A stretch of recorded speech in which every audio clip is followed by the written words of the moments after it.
আন্দোলন সহিংসতায় ৪ আগস্ট পর্যন্ত দেশের ব্যবসা বাণিজ্যে ক্ষতি হয়েছে ১,৬৯,০০০ কোটি টাকার বেশি।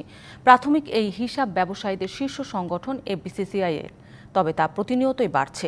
অর্থনীতিবিদরা বলছেন, এক মাসের জিডিপির ২৫% মতো ক্ষতি হয়েছে। অর্থবছরের প্রথম মাসের এই ক্ষতি বাকি ১১ মাসে কাটিয়ে ওঠা নির্ভর করছে নতুন সরকারের সংস্কার কর্মসূচিতে কি থাকছে এবং সেগুলো বাস্তবায়নের উপর। বৈষম্য বিরোধী ছাত্র আন্দোলনের জেরে এক মাসের বেশি সময় ধরে স্থবির দেশের অর্থনীতি। সহিংসতায় পুড়েছে যানবাহন, বেশ কিছুদিন বন্ধ ছিল পরিবহন খাত, নিরাপত্তাহীনতায় বন্ধ ছিল দোকানপাট, শিল্প কারখানা। ক্ষতিগ্রস্ত হয়েছে আমদানি ও রপ্তানি।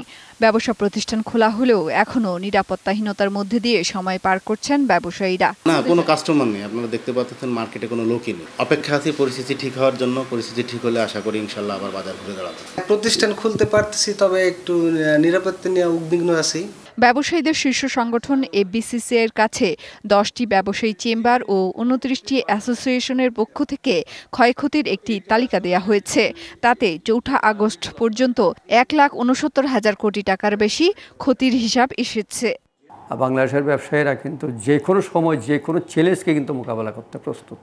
ঢালাইয়ের দৃঢ়তা, নির্মাণে নিশ্চয়তা, প্রিমিয়ার সিমেন্ট, ঢালাইয়ের রাজা।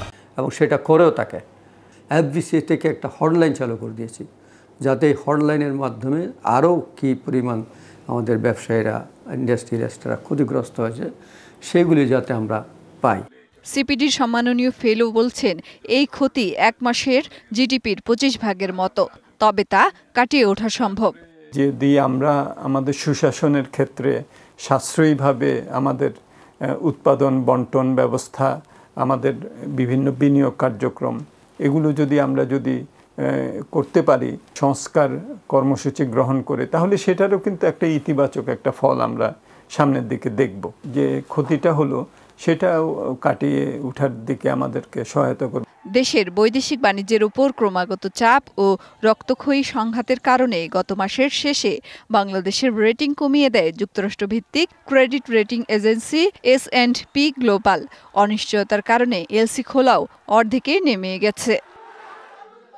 Meher Moni, DBC news, Dhaka.